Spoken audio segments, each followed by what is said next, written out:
Welcome to the Fast Lane Truck, and to my right I have the brand new Chevy Silverado High Country, and to my left that is the GMC Sierra Denali, and they're both the 6.2 liter V8 Corvette inspired source, whatever you want to call it, engine. And today we're going to do a very special review. I got to ride along with one of my favorite riders, Tony Swan. You may know him from Car and Driver and a bunch of other publications, as we test drove the Denali. Check out this review coming up next on the Fast Lane Truck, where we drive through the beautiful surroundings of Austin, Texas.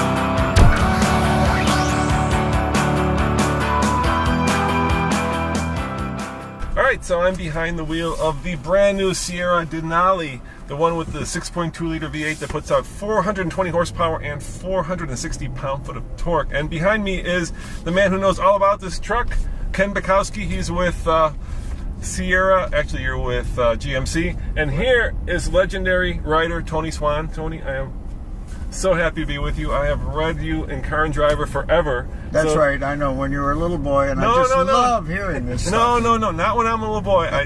I specifically was not going to say that. But Tony has been in this industry forever, and he is a legend, I think, among automotive riders. So it's a real pleasure to be in a pickup in America.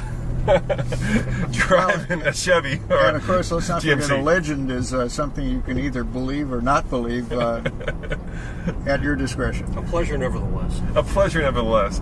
And we're here in the heart of pickup country, America, right outside of Austin, Texas, because did you know that 1 out of 4 pickups are sold in the great state of Texas? So I suspect that's why you guys chose this to...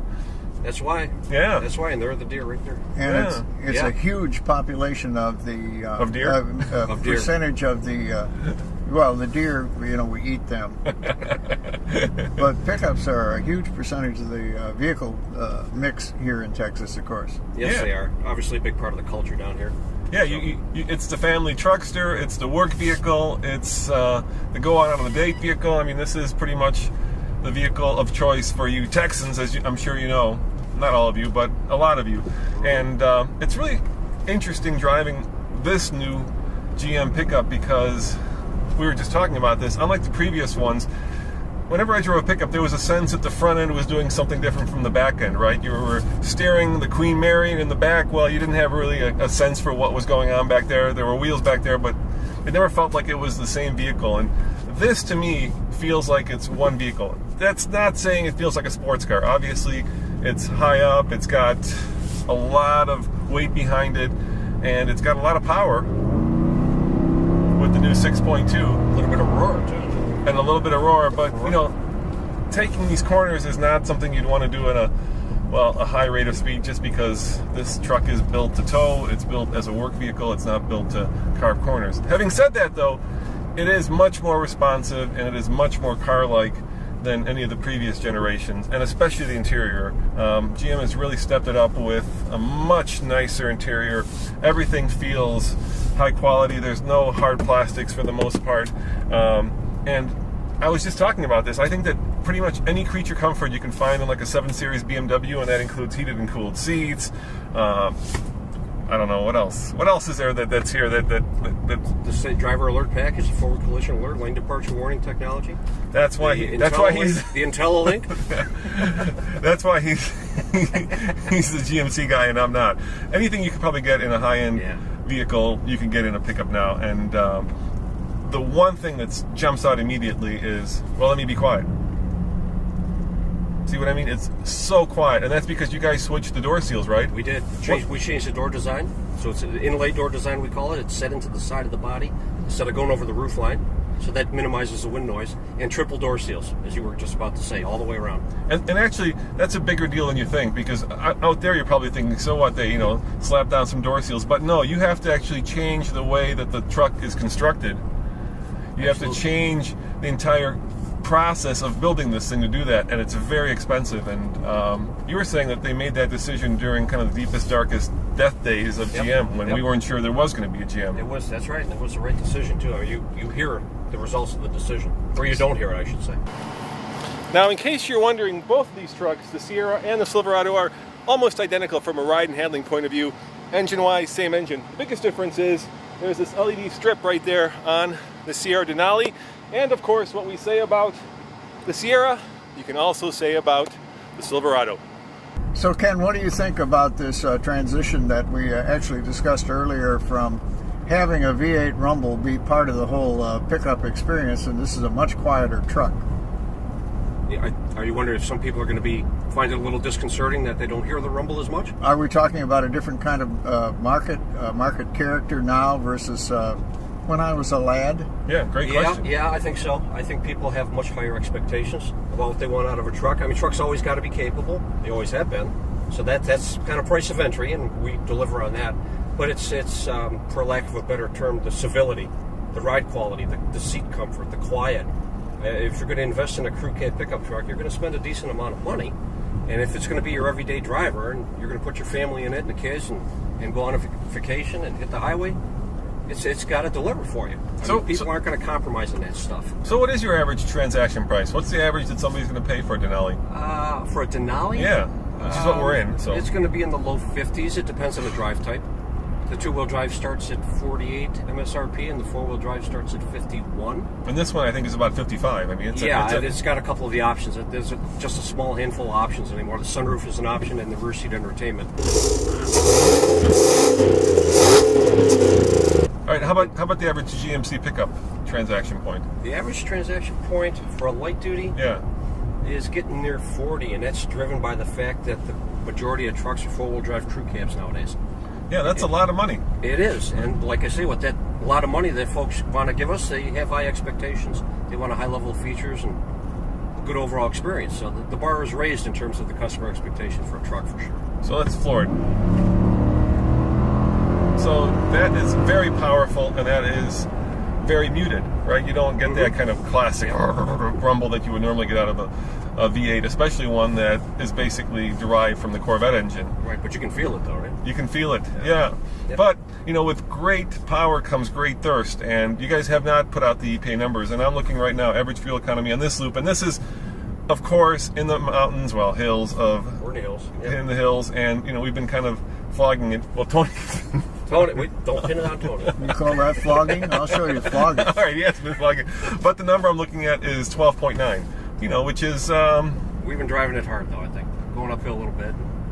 What you just did was driving it pretty hard. Yeah, it does have this kind of seamless cylinder deactivation, yep. So sometimes you're running in V4 and sometimes running in V8 mode, and I think that's another surprise that you really can't tell. For those of you who remember the old GM products, remember the old Cadillacs that went V8, 4, V8, 6, yeah, those things were pretty obnoxious in their ability to deactivate cylinders. Here, you can't tell. I cannot tell if I'm really in 4 or 8-cylinder mode. Obviously, when you're towing or when you're foot to the metal, then you're in the much more fuel thirsty V8 mode. But when you're just tooling around like we are, you can't tell the difference. That transition is seamless. So, Ken, the Dodge people, now it's the Ram people, in their pickup truck 3 years ago went to an independent rear suspension. And they've had some success with it in terms of ride quality. Mm-hmm. But the ride quality of your truck seems quite good, so you're happy to continue with a live axle? Yes, we're happy with the leaf springs in the back. We think, like you said, the ride quality's kind of been pretty good in our trucks. In the last generation, we think we did a few things to make it even better.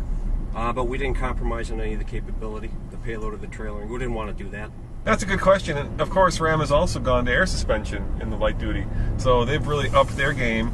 You guys have upped your game in terms of engine, in terms of the interior. Do you see going down that road more air suspension, maybe even a diesel? I think you're going to see continuous innovation in powertrain, and not just out of us, probably out of everybody. There's more stringent fuel economy standards coming, so everybody's got to start figuring out how they're going to do that. Okay, our strategy is we're going to have a 3-truck strategy when our Canyon gets here. We're going to have something for a mid-size buyer all the way through a half-ton, and if you got a big trailering need, we've got heavy-duty, and nobody else is going to offer that range of capabilities and fuel economy and features. The range expansion will be a function of the mid-size truck. Mm-hmm. Yeah. Okay. Mm-hmm. But there's a wide range of needs in a pickup, obviously. Some folks want something that's easier to maneuver, gets good fuel economy, but it can pull a trailer and haul something on the bed when they need it to. So there's a mid-size truck buyer potentially. Who wants more than they get in today's mid-size trucks, actually? And talking about towing, this particular one, the way it's configured, 9,500. Yeah. But if you get the one, the short bed with the max trailering package on it? Yeah, what's that? With the 6.2, it's rated up to 12,000 pounds. Yeah, that's a lot. That's a lot. That's a lot. Yeah. I think if you get above 10,000, I think you're probably in heavy-duty territory. Because it's, let's face it, most people don't weigh what they're towing, right? You kind of eyeball it and you say, that looks like 5,000 pounds, all right, slap it on. And so it's easy to overload the pickups, right? It is. And most of what folks tow with a half-ton truck in general is 5,000-6,000 pounds or something, or less. So the 5.3 meets a wide variety of needs. Do you find that most people that are buying full-size pickup trucks, at least in your experience, will do some towing at some point?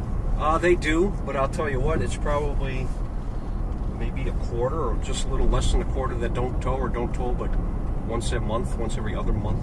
Yeah. So if they're putting a boat in the spring at the marina and taking it out in the fall and maybe doing miscellaneous and sundry things in between, that might be it. Turn left at this For a lot of folks. Yeah, we're left here.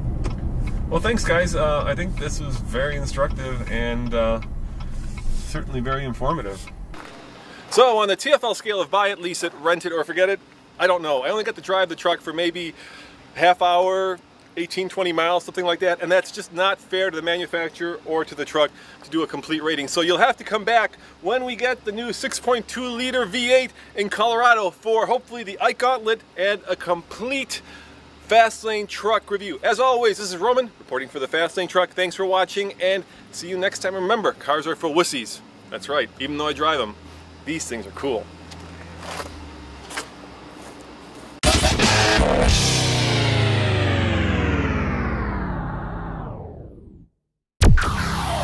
Chevy, Ford, and Ram, the 3 best-selling pickups in America. And thanks to GM who flew me out here and who hooked these up to a just under 5,000 pound trailer, we've got all 3 of them with the V8s. So let's take them on the road and see which one is the towing road champ. Coming up next on the Fast Lane Truck.